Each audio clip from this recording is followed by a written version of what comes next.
Hello, everybody, and welcome back to another episode of Motivate with Coach Camp. I, of course, am your host, Coach Camp, and we are down here in these amazing studios of SRP with Mr. Derek Michaud. Oh, boy. Listen, this is going to be one, I'm just going to tell you right now, straight up, it's going to pull at your heartstrings. It's going to pull my heartstrings. It's one of those kind of moments and stories where you realize that the testimony that is being shared, it has so much depth, it has so much meaning, and it's going to have such a massive impact on so many people. You just hope that you can do it right. So Coach Camp is coming in today trying to bring the A game because I don't want to falter, because this lady that has decided to come in and share her incredible testimony is going to be something that you are going to remember for a very, very long time. I can assure you, you don't have to go very far, and you're going to find someone that's dealt with all kinds of life's atrocities, whether that be abuse, drug abuse, whether that be addiction to anything. It could be anything that starts to draw you, or any kind of abuse in life. People go through difficult times, and it's the idea that it's not the moment that defines you. It's the moment you stand up and fight back that starts to define you. And that's where the inspiration comes from. And this individual this week has been through a lot, but she has also chosen to make her mess her message. And that's what she's going to do today. I know you guys are going to absolutely fall in love with her. I know I did whenever I heard her speak. And so I'm going to ask you to stick around. But the first thing we got to do, these beautiful lights, this amazing studio, we got to pay the bills. So stick around for a second as I get a quick word from my sponsors. All right, everybody, I want to take a quick second and thank all of my sponsors out there. Thank you guys so much for doing what you do for me. SRP Studios, the Rhythm Section Podcast, Hardwick Heating, Cooling, and Air Quality, Hodge Homes with Mr. Brad Hodge, Adair Honey Farms, Miss Hippie Eats, Phones Are Us, Tennessee First Responders Foundation, the Hope Center of Northwest Mississippi, and Stacy Dodd Intervention. Thank you guys. I couldn't do this without you. Please continue to support the podcast. Welcome back, folks. Here we are. We are with Miss Felicia Pulliam here in the studio. Hello, Miss Felicia. Hi. How are you? I'm doing well. What do you think about the studio? It's nice. It's under really construction. Nice. We're moving, but that's okay. I'm glad to have you in here on our final day in this place. I'm glad to be here. It's going to be awesome. So, Miss Felicia, if you've not seen a lot of podcasts and stuff, I don't know what to compare me to, but I can tell you this much. You know who you are, and that's what we're here for today. So I want you to feel comfortable, feel relaxed. I want you to just tell your part of your story through life, but then how does that relate to helping other people? And the best way I know how to start is let's tell a little bit about where Felicia's from. All right. I grew up in South Haven. My mom was single until I was about 9. She married my stepdad. They started putting me on a church bus to church every Sunday, and that's where I started learning about God. But the God I learned about wasn't a loving, kind God. So at 9, they were sending you to church? Was it Yes. church or was it church camp? It was a church. It was church. Okay. Every Sunday, I was on the bus to go to church every Sunday. Okay. And that's where I made most of my friends, and that's where we hung out. Yeah. Did you have brothers or sisters go with you? I had, I had older brothers and sisters. My sister was 8 years older than me, and my brother was 12 years older than me. So they weren't. Kind of an only child at that point. Just about, because they were just about grown up and gone by then. Sure. But we were, I was going to church on Sundays, and it was mainly kind of like bribery, like, oh, come to church, we're having ice cream. Oh, I see. Or we're having cakes and candy, come to church. And my parents got curious at, what is she doing? So they started coming to church. And my dad got saved, my stepdad got saved, and his life just completely and totally turned around. He was completely transformed when he got saved. That's how you know it's real, by the way. Yes. Yeah. If you had bad habits or bad choices before, and then you make the proclamation, and then your life never changes, chances are we probably really didn't connect. So a complete turnaround. Yeah, completely. Yeah. I remember hearing him when I was growing up, something would make him want to cuss, and I'd hear him say, "Get behind me, Satan. You're not getting me today." And I always love that. And there's a song out now called "Get Behind Me," and it makes me think of him every time. But we continued in church. My whole family ended up getting involved in church, along with my older brother and sister. And we ended up being at church more than we were at home. I went to camp when I was a teenager, and at camp is where I finally heard that Jesus loves us and that all sins can be forgiven. How old were you when you went to camp? About 13. Okay, so you've been there for 4 or 5 years, something like that? And so the people at camp said, you have to confess your sins to someone you trust. So me and all the other teenage girls had a little circle that night and confessed. And I got set on fire. I was ready. Yeah. We got on the bus to go back to church, and everybody knew everything that I had said. And at this time, I was already drinking and experimenting with drugs. Oh, really? At 13? Cigarettes. Yeah, I started at about age 12. Can I ask where did that come from? I was verbally abused by my biological father, and just hated who I was. I thought I was too fat to be pretty. My grades weren't good enough, so I wasn't smart enough that anybody would want to be around me and things like that. So low self-esteem. Yes. Low value. Did you have friends that introduced you to that? I hate to be that guy, but the truth is most kids, and I'm not saying all, but most kids when they're young, it's usually not one-off. It's not like they go get the drugs by themselves. There's a group of kids. My that best friend and I had met 2 older men at the skating rink. And we lollipops. Yes. I'm just throwing it in there because I know I grew up in the area. Yeah, lollipops and wizards. Yeah. We hung out with them. We were hanging out with them, and they were buying our alcohol and giving us drugs. Okay. And so I had confessed all of that, and the pastor made me stand up in front of the church and tell the congregation in order to reclaim my virginity. But I found out in 2020, I found out that my mom thought that was an option that I chose. Oh. And so the preacher came to you and said you had to do that? Yeah. He said in order to receive forgiveness and reclaim my virginity, I had to confess it to the entire church. Interesting. So and you were 13 at that time? Yes. That's pretty damaging, I would imagine. I became very angry. I would imagine. Very angry. So this is starting to put, so I don't want to walk past certain things because I think building blocks matter. The truth is, and I feel like sometimes I say things that are pretty obvious, but just to make sure that it's a part of the conversation. Most people you see in the streets or most people you see that are homeless or they're addicted to drugs or alcohol or something, they didn't just wake up that way one day and say, you know what? I think I'm just going to take this choice in life, and that's the path they go. It is usually a trickle effect of many different things that kind of compound on itself, and then you wake up one day and you find yourself in this position. You're like, how did I get here? So at 13, you're recognizing the fact, all right, so you fell in with some older people that kind of had some influence, which is not unique or odd, happens all the time, everywhere. And then you find this moment where you want to be a better person. Okay, this is an important aspect of this story because, see, I think that this is true to form for impressionable young people. I'm a part of the Hope Center, which is a mentorship program. Man, do I know those formidable years when you are in a point where your mind is open and wide, but your emotions are guarded and you don't know who you are or where you are, and you're trying to figure those things out. And it's so confusing as it is. It's a confusing world for adults. Yes. So here you are at a very impressionable age at 13. And was there counseling to your parents about the idea of this is what you need to do to clean the slate, so to speak? Or they just kind of put this at you and you did it? I never talked to my parents about it. Okay. Like I said, in 2020, my mom and I, it came up in conversation somehow. And I think we were talking about how I know exactly how it came up now that I think about it. We were going through my stepdad's Bible. He passed away when I was 17. And in late 2019, early 2020, my mom and I were just going through his Bible, and he had all kind of notes in there about how much Jesus loved him, and Jesus did this because he loves me, and Jesus did that because of his love. I see. And I was like, I pointed at it. I said, why didn't I get this? Why isn't this what I learned from that church? Yeah. And she said, I don't know. She said, I thought you were doing the whole confession thing because you had been told that by Jesus. I was like, oh, no. I was forced to do that.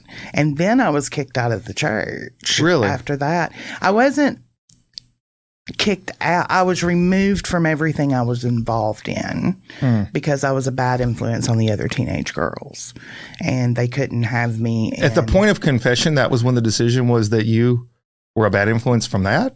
Yeah, after that. Yes. Yeah, They told me clearly they couldn't I'm have me in surprised by some of this. positions. I heard your testimony at Celebrate Recovery, but there are aspects to it that we didn't get a chance to talk, and Right. you were up on stage talking about. So I really want to make sure, though, that we dissect this a little bit as we go, because I want parents out there that are going to see this. And let's face it, it's a scary world today with our teenagers. They have so many influences beyond two random dudes at a skating rink. You got Right. social media abroad the world. It's in their ear 24/7. The influence is constant. Yes. And then what is considered to be, a high life, being famous, being funny on TikTok or whatever the thing is, being rich, all of those things are just constantly going into the kids' eyes, their minds, and that starts to mold who they are. So you just talk about just the small microcosm of things, but here's the part that is so important.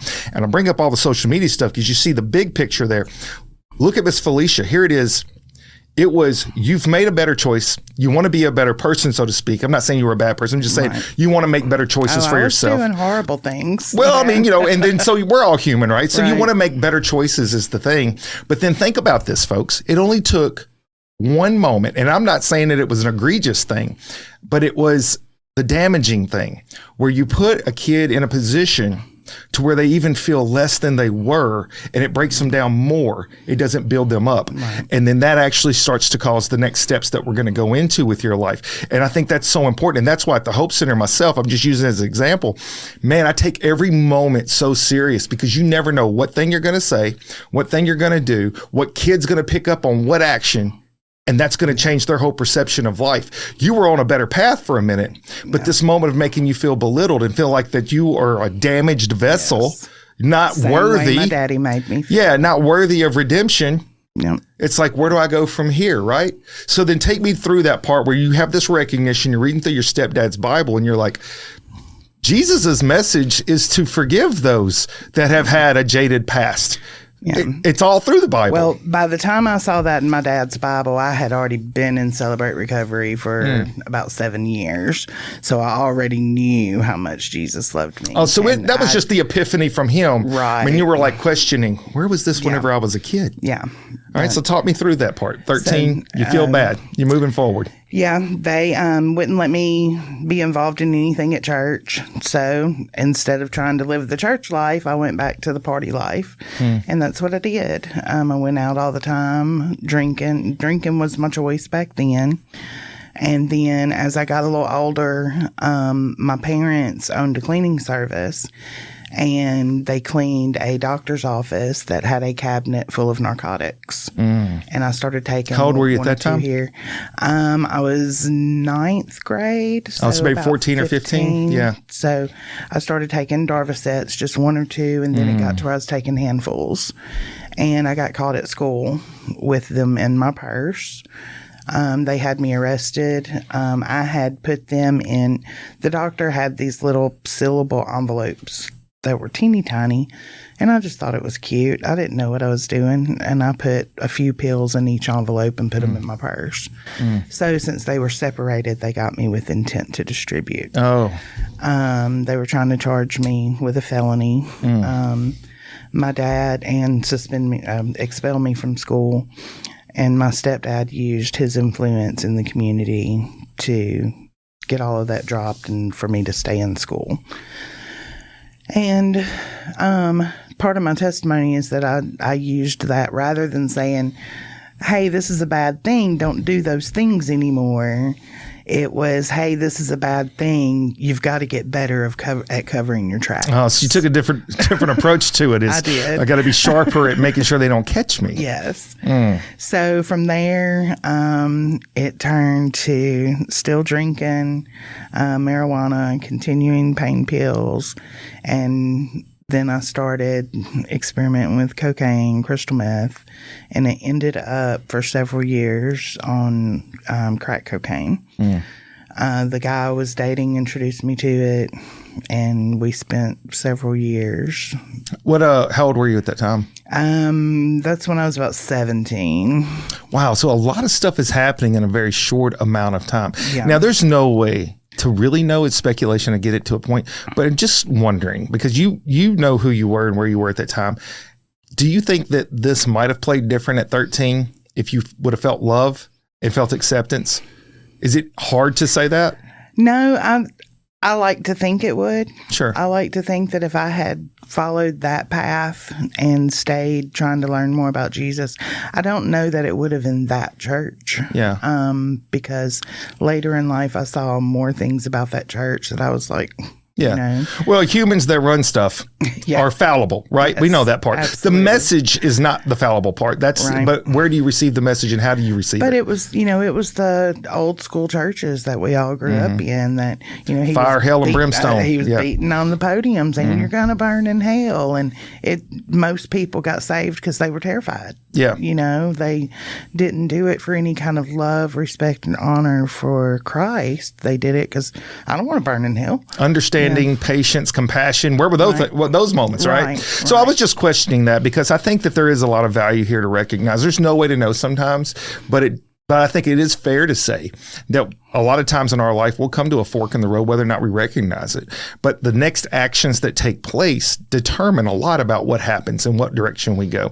And so just questioning, at 13, maybe if you had felt loved or acceptance or the ability to be the person that you wished you could be, maybe you would have put that stuff behind you and not done that. But then I wonder, because I know personally from counseling and talking to students, I'm a professor at college, a lot of times people are not doing drugs because necessarily in concept they want to get high, they want to escape. And it's the idea of running from something rather than running to something, which is a big part of what a mindset is. If you have something to look forward to that you're trying to work toward, you're more focused. But if you're trying to run away from something, you're looking to numb and mask what it is that you're trying to not face. And that's what drugs ends up doing for folks. Yeah. And so when you That's started exactly down what that I path, did it feel like, hey, look, now for these moments, I don't have to face the bad that's in front of me? Yeah, when I was high, I felt pretty. I felt desirable. The male drug addicts I was doing drugs with, You felt accepted. yes, and by men. Yeah. And that was my big thing is, my dad had torn me down so far. When a guy would tell me I was pretty, I was like, even though I'm fat, and he was like, I love you thick or whatever. Yeah. And so it showed me that I am pretty and that I am desirable and that somebody does want me and somebody can love me and that I don't have to be the perfect student. I don't have to be the perfect athlete. I don't have to be have the perfect body, So I saw those things, but it also, I am a very guarded person, and I always have been. And without drugs, those guards came away. Oh, yeah. I was the fun girl. Gave you some freedoms Yeah. that you would have never normally embraced. I was exciting and I was fun to be around and I had a lot of friends and people liked me. And that's not something I'd had. I didn't have a lot of friends in high school. I had select few. Sure. So it kind of opened up a few different doors for me. And so I was like, well, who wouldn't keep doing this? Yeah. It did seem like it probably filled some voids that you'd not been able to find before. And I think that is pretty accurate for any type of addiction. It's filling a void or it's masking a problem. And sometimes a lot of times it's both. And so at 17, you find yourself not only have you went down this road now where you've grown, and this is just common, you grow a tolerance, so you have to up it, and then money becomes a problem, so then you try to get the cheap upper. And I've had several people on my show that have went down these roads and battled addictions. And so at 17 now you're doing crack cocaine. Of course, obviously when you meet someone that is also sharing the bad habits, nobody's directing you to get away from it. I have to ask, where was your mom at this point? Because clearly it doesn't sound like your mom was an advocate for you to do these things. No, not at all. I left. My stepdad passed away. Let me back up just a little bit. My mom had no clue, none at all. My mom was very naive. When I would come home high, she would think I'd been smoking pot or drinking. Okay. Which in her eyes, you shouldn't be doing, but it's not as bad as what you could be doing. Sure. But I was doing all the could be that bad things. But my mom was very naive and I could manipulate her very easily. So I stayed living with my mom. When my stepdad died when I was 17, my mom, her whole world collapsed because he died unexpectedly, and that was her soulmate. You know, and she did not know how to navigate life at all without him. And we used to tease her that you went nuts when he died, and so I left. He died in November, and I was turning 18 in January. Okay. So I left. I was living in my car in Baptist DeSoto parking lot. Oh, wow. Or whoever would let me sleep on their couch or whatever. Me and my boyfriend, my mom didn't like my boyfriend, so he couldn't come stay at the house. So I was like, I'm going to go be with him. And we had an apartment in the very early part of our relationship, but the further we went down the road of addiction. You got to be able to pay for something, and drugs usually wins a lot. Lived out of the car, and he was diabetic. So when we needed a shower or a place to stay, he would go eat a candy bar, and we'd go in the hospital. They would admit him. We could get showers and sleep, and then we'd pull out his IV and leave. I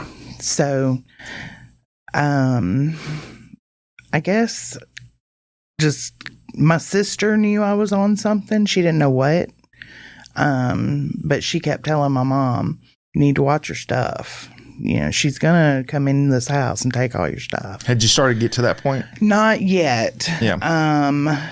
It was towards the very end. I never stole anything from my mama. I did steal my sister's watch one time, and I felt so horribly bad. I took it back and dropped it down in the clothes hamper, but she told me years later they never found it. I finally confessed it to her, and she said that she thought my mom had rented a room out to someone and they thought he took it. And I was like, no, I gotta tell you the truth, I took it.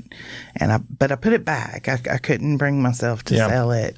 And she said, no, we never found it. So they think he still found it and stole it. So, but my sister knew, and she knew that I would steal if given the opportunity.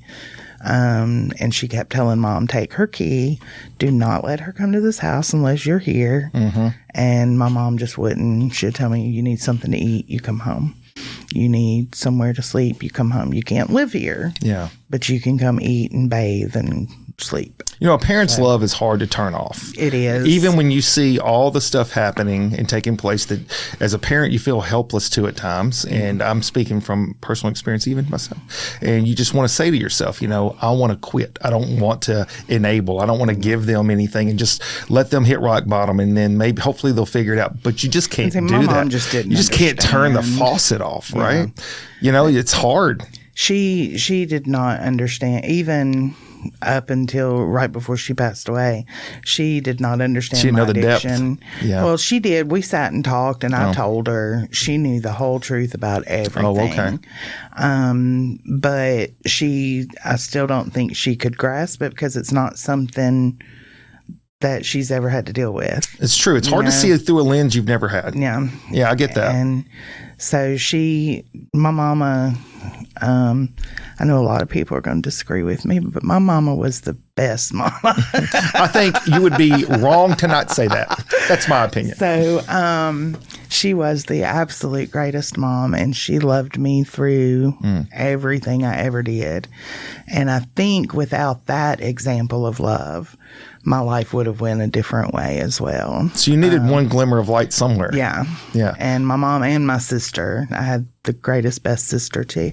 But those two, the way they loved me, even through that. You know, I've said so many times on this show that it's so important, and not everybody has this, and I get that, to have a few people in your corner that are unconditional. You know, when the worst is happening, it's the darkest hour, that you have at least a couple people that have your back at all times. Not everybody has that, and I recognize that. But if you can have that, at least it can give you a lifeline of hope.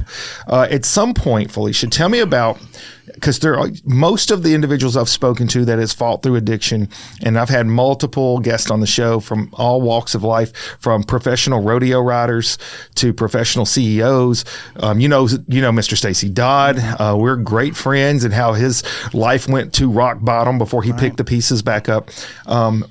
What was going through your mind during some of your darkest moments of addiction? How were you seeing yourself, and could you even contemplate what life would be like without drugs? I never gave it a thought. Never gave it a thought. So you wake up and go through the same motion. Yes. Never had a desire to quit. Never wanted to quit. That's just, I liked my life the way it was. Interesting. I was miserable and I liked being miserable, but my friends made it exciting and fun, you know? So, I was about 19 before I was finally like, I'm tired. That's kind of young still. It is kind of young. I mean, that you had that recognized at 19, but it's funny. You're like, something's got to be better than this. And I had gone to, I was sexually assaulted at 19, and First, I want to make very, very clear that any victim of any type of assault has no part in what happened to them. They are in no way, shape, or form to blame. But me being who I am, I took the blame on me. I think that's common. Most people probably think somehow they caused it. Yeah. But that's great. That's great words. When I started trying to deal with, in the months after the assault, when I started trying to deal with it, I did play a part in it. I was doing things I should not be doing. I was going to places I should not be going. I was with people I should never be around. And I put myself dead center of that situation. And what happened to me because I put myself in that situation. And that was the realization. I think it's fair to say that if you make bad choices, put yourself in a spot you should have known better then the situation maybe would not have taken place. But what you led with is so important for victims everywhere to hear, is that regardless of those moments, it does not give the individual the right to do the egregious act. Absolutely. That is not your fault that happened. Right. Could you have made better choices to not be in that position? Possibly so, from what you're saying. Right. But it's still not your fault. And I think everybody out there, if you know someone that's had any version of sexual assault, look, I'm telling you right now, that is one of those areas that what you're saying, if you didn't have self-value, and you had the self-esteem issues, and then you find yourself trying to be accepted, and then you're making choices with drugs, and then all of a sudden you are assaulted, I think a lot more than ever actually report it. Right. The numbers are way more, I'm sure, that never report it because they feel like it was their fault, and it's not your fault. And that's what I want you guys to hear that part. But when I was starting to deal with that, and I realized that, the drug use was the leading cause of me being there, and the alcoholism was another reason I was there. I was like, this has got to stop. Did you have this epiphany, or did someone bring it to your attention? I don't know. I'd like to say I did, but I'm not sure. It's okay. Yeah. And after my dad died, my mom had moved to Pontotoc in East Mississippi. That's where her family had been from. And I had moved to Indiana to be with my biological dad because he was going to send me to college. I came back from Indiana because I'm a mama's girl and I wanted to be with my mama. So I moved to Pontotoc. And when I moved to Pontotoc, I got clean. And I was still smoking pot. What was those steps 100%. like? Did you check in somewhere? Nope. I quit cold turkey. Wow. Every time I've quit cold turkey. Wow. Probably not the best decision. I don't hear too many people that do that are successful, because they go through so many, illness. Well, I sickness. say every time. This last time that I got sober, I went on MAP treatment and took Suboxone for 1.5 years. So I didn't go cold turkey. I tried and I couldn't. Yeah. But I lived in Pontotoc, and when I was about 24, I had been sober almost 5 years. Well, I don't want to say sober because I was not sober. I was not using and partying the way I had been. I was still smoking pot and still drinking, but it wasn't the hard heavy. Drugs. Yeah, you weren't doing those. And I had quit all the hard drugs. And I was working at a nursing home. I had filled out all my applications for nursing school. I owned a trailer. How old were you at this time? Almost 24. I graduated nursing school in 2001, and I think I'd have to do the math. I think I turned 24 in January of 2002. But yeah, I went to nursing school, got my nursing license. I met my kid's dad. We got married. We had our first baby. We bought a house. Everything was going well. Mm-hmm. And when my daughter was 3, my oldest daughter was about 3, my son wasn't born yet. A girl moved in the house next to us and was paying me $300 to $500 a day to drive her to Memphis and back. She would come up here. She did like limb work and tarred people's roofs and all that stuff. I don't know what it's called. But she would come up here and go like out at White Station and stuff like that and do this work, get the money, and then I'd drive her home, and she'd pay me like $300 to $500 a day to drive her. Well, she was also smoking crack. And I was like, I'm good. I don't want none. Well, day in and day out and day in and day out, I relapsed. And I brought it home to my husband. I was like, hey. Had he ever done drugs? I didn't think he had, but he says, when we talk about it, he says that he had before. And I know his dad was an addict as well. So he grew up around it. Gotcha. So I brought it home and he started using. So what do you think it was in your brain that says, you've been clean for a while? Mm-hmm. Well, but you said no hard drugs for a minute.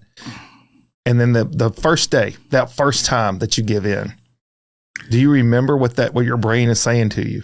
Well, from the first time I saw her with it or saw her pipe or whatever I saw, I was like, oh, I want that. Oh, I want that. Now, to the listeners never done it, what is that?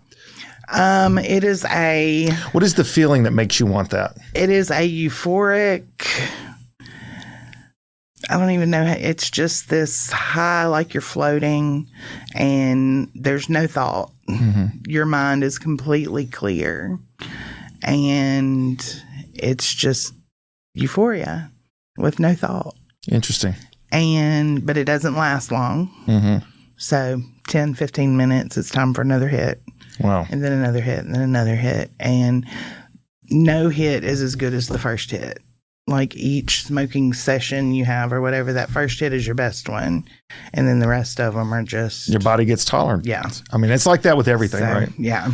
So that's what I was curious of. So you had went for so long without it, but it's because it wasn't in front of you. Right. The first... And I had moved from Memphis. You eliminated the source. Where I knew to get it. Yeah. Who I knew was doing it. I completely removed myself from it. And then... it became available to me, and I was like, yeah, sure, give it to me. Do you realize that what you're explaining right now, I'm going to go with thousands of people out there that have been down those roads, know everything you're saying right now. They understand that to their core. And for someone out there that has been battling, and they've stayed clean, and you had started putting building blocks. I hate to use the word normal because I don't know what that really is, but...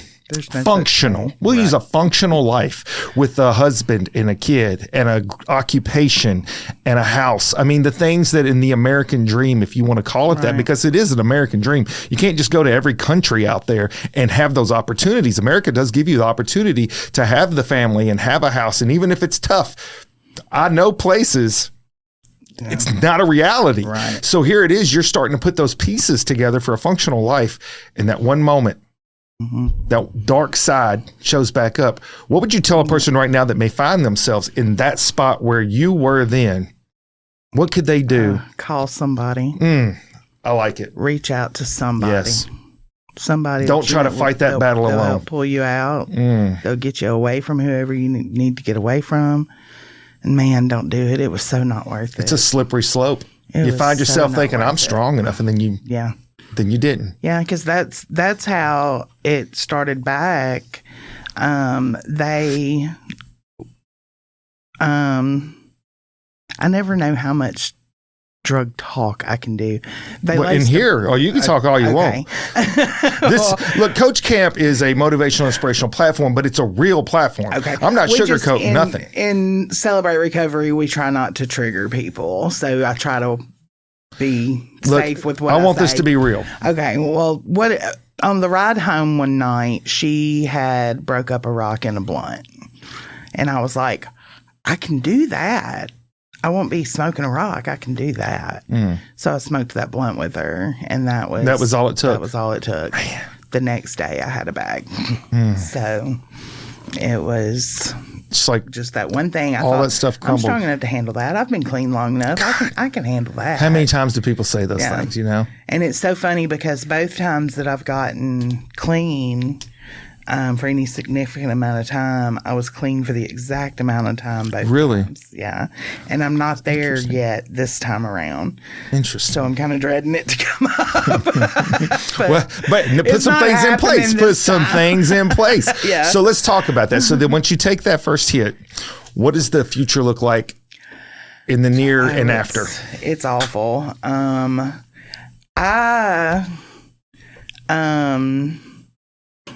ended up cheating on my husband with the drug dealer, and that's how I was getting my supply. My husband was doing whatever he did to get his. I don't know. But one weekend we went to Batesville to see my best friend, and we went to Walmart. And we were walking up and down the aisles, and I don't like green olives. Well, I didn't like green olives. And I saw a jar of green olives, and I was like, oh, my God, will you please buy that for me? And she was like, why? Interesting. I was like, it just made my mouth water. She was like, how about we buy you a pregnancy test? Oh, snap. And I was like, no way. She was like, yeah, let's get you a pregnancy test. So we went back to her house and took a pregnancy test, and it was positive. Oh, man. And I quit. When we got back home, I never opened the door for the drug dealer again. I just ignored him, made him go away. And I got 100% sober that minute because I was not going to destroy my child. Yeah. But my ex kept using, my husband kept using. And, when my son was about 6 months old, that pregnancy was my son. When he was about 6 months old, we had moved back to South Haven. That's something in my testimony people laugh at because I'm talking about I've moved. Oh, sorry. I've moved so many places. I try to outrun it. You know? That's what Stacey Dodd talks about. Yeah, he would move to this place. But what do they end up doing? Finding the same bad crowd somehow. It finds them, he finds them, whatever. And so that your story resonates with anyone out there that's been through the battles of addiction. 100%. It's not like it's unique. However, at that time, how many times did you think that this is just you? You're in this boat all by yourself. 100%. Even sitting there using with my husband, I didn't think he was an addict. He's fine. Yeah. You know, I'm the only one that can't live without it. Yeah. I'm the only one that's going to go out there and do whatever it takes to get it, you know, because I never thought I'd sleep with someone for drugs, you know. And so when my son was about 6 months old, I don't even remember who I got it from, where I got it from. Got cocaine, just powder cocaine. Started doing that. Then got meth, started doing meth. Yeah. Heroin, just whatever people would bring me, whatever they said they were selling, I was buying it and doing it. I did not have a drug of choice at all. And then in 2011, so that was about 5 years, I guess, I was using like that.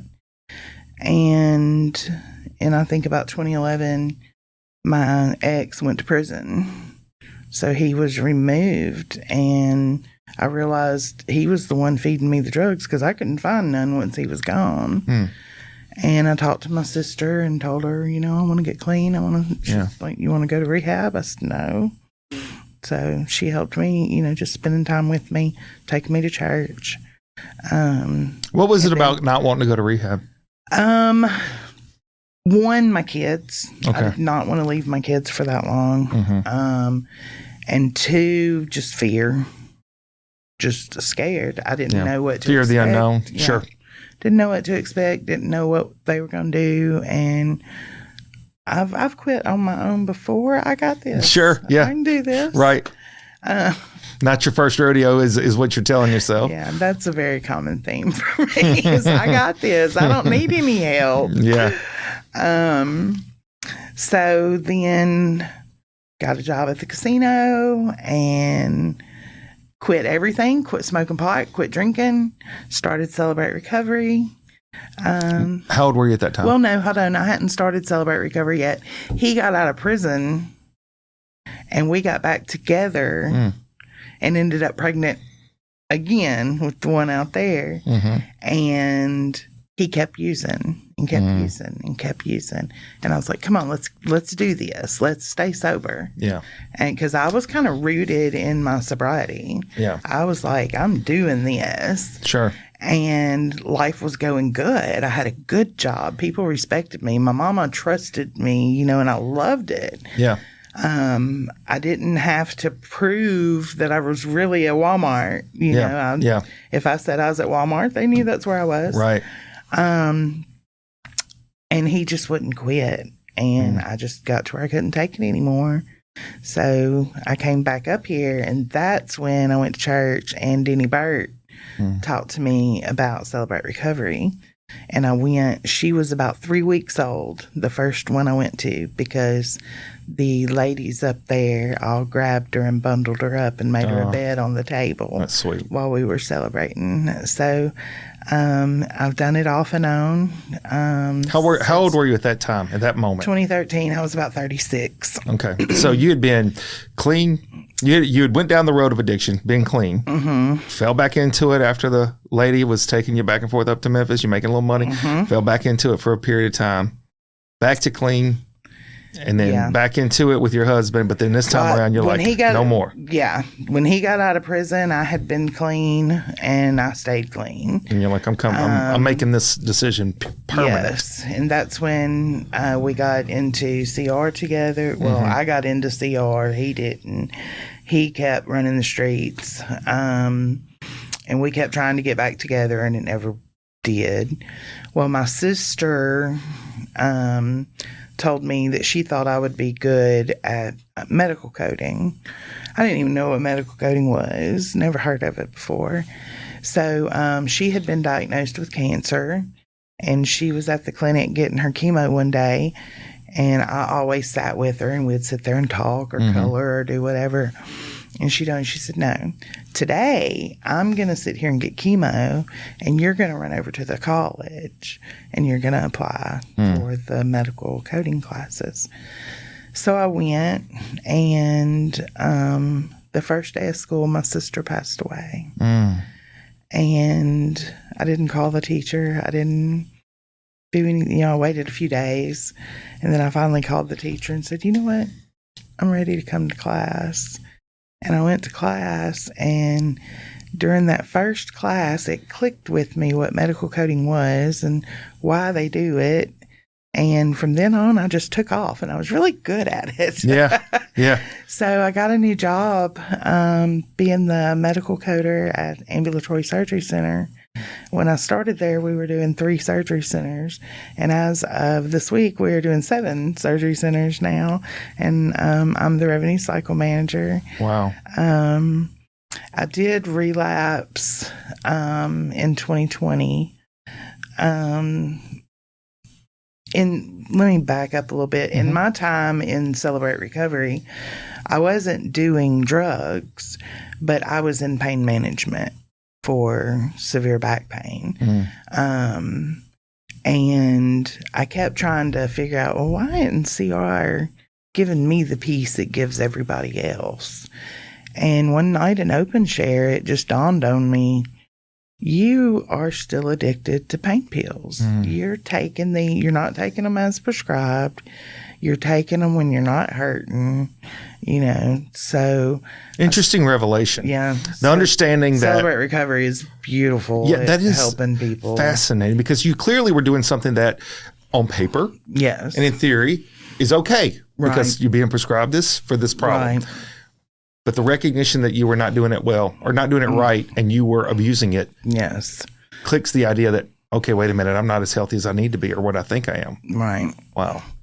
So it took me a couple of tries to get off pain pills, but I got off pain pills, and that's when I had another solid 5 years. I think I was about 3 months from getting my 5-year chip, and 2020 happened, and my mom passed away. My best friend overdosed and died. My biological dad died. COVID shut down the world.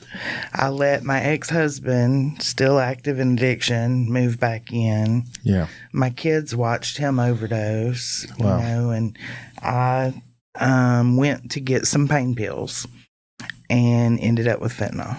When I drug tested, it was nothing but fentanyl in my system. And when I saw that drug test, I realized how blessed I was. That Should have been dead. Yeah.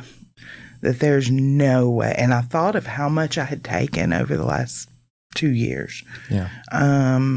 How, I would crush them and snort them, and I was like, how did I survive that? Yeah. There's no way I should have survived that.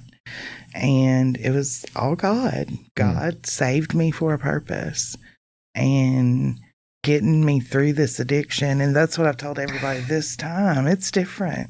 Yeah. It is so different. God did something big in me this time.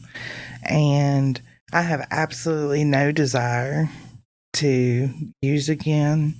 That's not who I am anymore. Sure. That's not what my life is about. God has a bigger purpose for me, and I think I'm starting to see it. I think you are.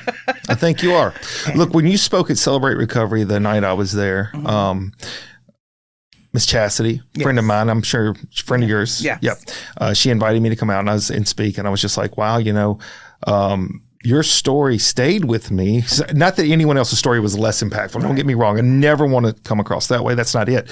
But it was just the idea behind how you had a rocky start in life and you would have these ups and downs and you would start to see success and you would start to get things together, but then you would fall all the way back down to the bottom again. It's like this constant roller coaster of life. And the thing that stood out to me was like, how many people, they get to that part where they think that they've got it put together and it goes back down and collapses, and then they don't have the will or the strength or the grit to get back up and go again. But that was not your story. Your story was, this can't be the end. There has to be more. I'm going to get back up. At some point during all those roller coaster ups and downs, did you think about suicide? Did you think about giving up? No, it was the one good thing I took from that church is that suicide's a big no-no. Now I would wish to not be here. I would beg God, kill me. Please take me. I don't want to be here, but I never had the desire to do it myself. Yeah. I would take plenty and be like, let this be what kills me, but not with the intention of, I don't know. I guess I justified it in some kind of way. Yeah. But, my bottoms were bottom. They were the lowest a human could ever be. Mm-hmm. And my highs weren't much higher than that. There's a video out, I guess, Facebook, TikTok, whatever. It's this little bird hopping along, and he sees this blue dot on the ground, and he sucks it up. And it gives him some energy, and he starts running and jumping, and he's so happy. Well, eventually it wears off, and he's like, He takes another one. He finds another one, and he does it, and same thing. But that time he tripped over a rock, and he fell. And then he does it again, and it only lasts for about that long. So then he's doing it more and more and more, and it's just not working. And by the end, he's just can barely hold himself up and dragging himself along. And to me, that is the most perfect depiction of what drug addiction does to you. It starts out, it's beautiful and it's wonderful. And then the more you use, the more you have to use, the less it lasts. And it's hurting you more than it's helping you, Sure. like in the beginning. And at some church or some pastor before had told me, at first you're its master and it serves you. And then later on in your addiction, it's your master and you serve it. I've heard it said addiction is being willing to give up everything for the one thing. Yeah. Recovery is giving up the one thing for everything. For everything. Yeah. And so it is. I've restored relationship. I had destroyed every relationship. I had nothing. My 24-year-old daughter was ready to go no contact with me. And she's got my granddaughter that I never would have seen. My son hated me. He couldn't talk to me without screaming and yelling and punching stuff. Thankfully, my youngest daughter is too young to remember any of it, so she's not been affected by my addiction. But my mom didn't trust me. My sister didn't like me. My brother and I didn't speak. And now I just left my brother to come here. He's one of my best friends now. We spend time together and I love him so much. And he's 12 years older than me. So growing up, we never really had a relationship. Yeah. But we're getting that now. And it's so precious to me because I never knew him. Yeah. And I love getting to know him. And then my mama, before she died, she sat for about 30 minutes. And the only thing she would say is, I love you. I love you. And I was like, Mama, stop. You're going to make me cry. Yeah. And she's like, but I love you. And now I look back on that and I'm like, I wouldn't have had that if I hadn't have done the work to change. Because I was a horrible, awful person. I would rob you. I would take whatever was yours. I would beat you up. I didn't care. Yeah. What though is that was the chemicals. That wasn't Felicia. Well, I think part of it was me because it was really hard to get over the hurdle of loving people.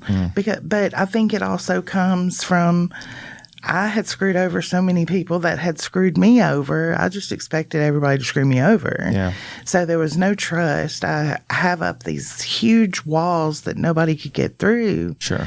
And when they did, I was just hateful. And it was because love scared me so bad, because love is mean. Love tells you you're fat. Well, it makes you vulnerable and it can hurt your feelings. My experience, like with my dad, love tells you you're fat. Love tells you you're ugly. Which is tearing away your self-esteem. Yeah. So then I didn't trust God because everybody told me, well, he's your daddy. He's your father. I mean, well, I don't like my father, so why do I have to like him? And when I finally realized, like, the grief from losing my mom has been the hardest thing I've ever had to get through, and which is one reason I relapsed, because I didn't know what to do with the grief. Yeah.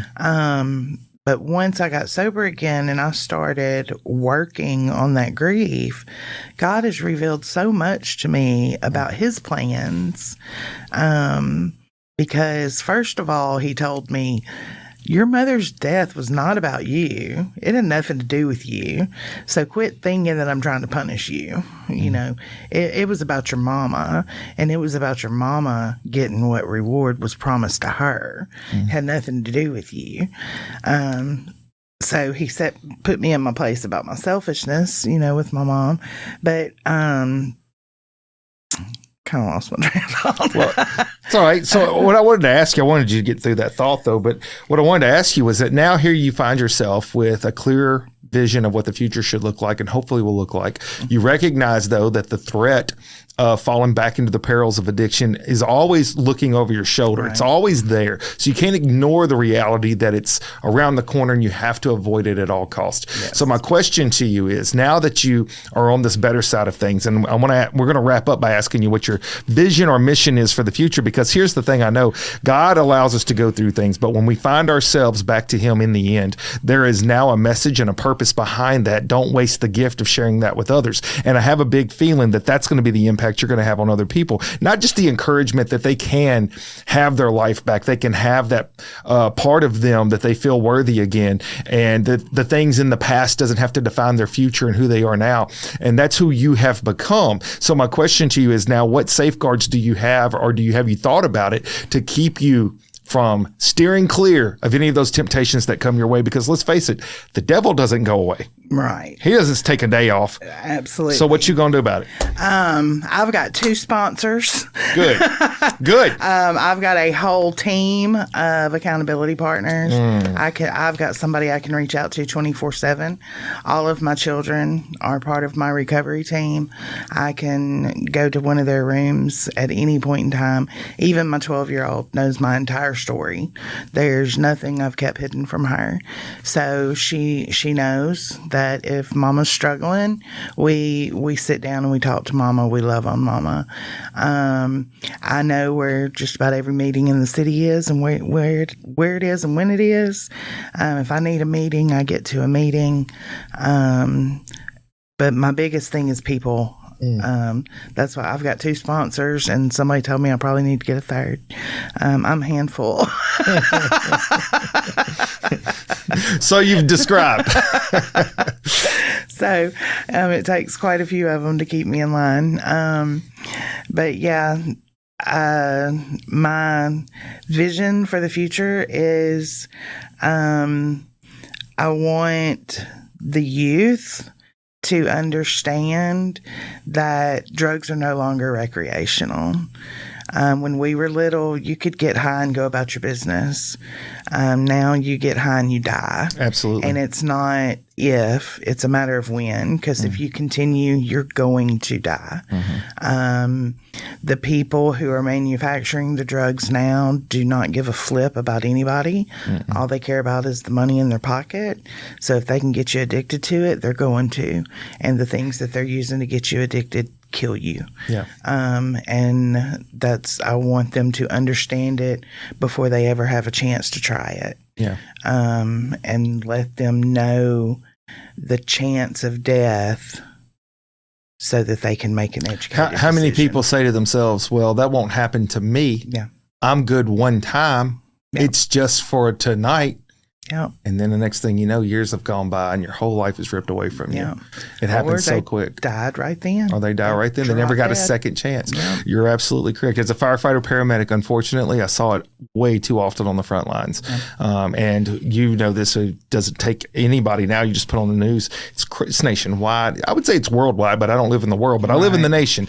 And America, that is an addiction problem that has been going on for a while, and the drugs are so much stronger. Even weed. I don't like to act like weed is a nothing burger, but the man-made spice stuff. Yeah. I can't tell you how many people we made in Memphis that had lost their scruples completely, just lost it. But I mean, even just plain old dirt weed now has fentanyl mixed in it. I know people are. Yep. So and it's insanity. Yeah. You know, so. Stay away Gotta stop. is the best choice. Yes. Never try is the best choice. Yes. If that happens, do you have resources you would recommend? Stacey Dodd is big in the recovery world. Chastity Pope, she's our new state representative for Celebrate Recovery. Excuse me. She's very well informed and has good information. Chastity Tribble, she's the ministry leader at South Point Celebrate Recovery, and she's also an addiction counselor at Woodland. So they all have really great resources. So either Celebrate Recovery or Woodland Hills would be the first point of contact, in my opinion. If you're in this Mid-South area, for sure, and if not, if you are in England, as an example, there are programs out there. And here's what I would tell you. If you have a family, a friend, if it's you, yourself, and you are just ready to call this quits, don't think you have to do it alone. Be willing to reach out. Allow yourself to be vulnerable, because that's the only way you're going to break through this stuff. Miss Felicia, you know, at the end of the day, your message is going to touch so many people, and they're going to be able to see that, look, she's putting her life together. She has her kids in her family. She now has her family in her life. That at one time you were saying yourself, they were starting to slip away from you, and now they're back in tune with you, and you guys are having, a great relationship. You have your occupation that you're working, and now that's, your life is together. So what I would like to ask in a final word, what would you tell people out there that maybe they've been dealing with some addiction, or maybe they have family and friends and they just don't know how to talk to them? What would be your message to them? If you're the one dealing with addiction, find help.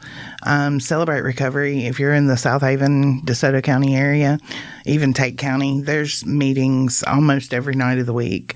You can get a CR locator on your phone and find one. Celebrate Recovery was huge in getting me started and helping me realize that I had a problem. People whose family, I'm not good on that side because I like I said, was very selfish and told them, this is my life. You don't have to deal with this. It's mine. And with my kid's dad, I just kind of walked away, and that's not good to do either. So on that one, I don't think I have any advice. Well, it's an interesting thought because it is true. Family and friends, they are often the hated ones, if you will. I hate to say it that way, but when they're trying to help, the individual you're trying to help doesn't always see it that way, right? So it will take sometimes outsiders, people that are not connected, because then I think the individual that is in need of help doesn't see it as an attack. And I believe that a lot of times they can see families like, oh, they're just trying to attack me, or they're trying to judge me.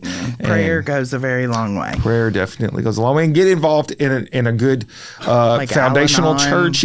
Somebody that can give you some guidance and strength. And there's strength in numbers. And let's face it, you got into those tough spots because you hung around the wrong people. You're getting out of those tough spots because you're hanging around the right people. And that is key. We are who we hang around. That is so fact. That is true. Well, Miss Felicia, I thank you from the bottom of my heart for coming out here and sharing your story. You've got big things on the horizon. You're going to be doing some stuff. We're going to talk about something afterwards, which I'm excited to hear about. And I'll be following your journey, of course.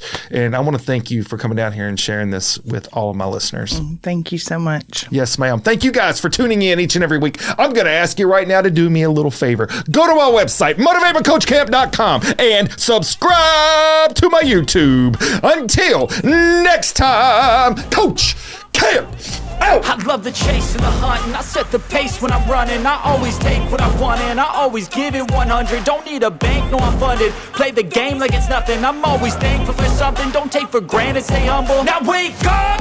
It's time to look at the enemy. Look in the mirror if he is no friend to me. It's not working out, maybe it's the chemistry. It's time to break up so I can make a better me. Better believe in your mind, cause it's everything. You can mold, shape, find almost anything. All it takes is some time and some clarity to find your identity. It's my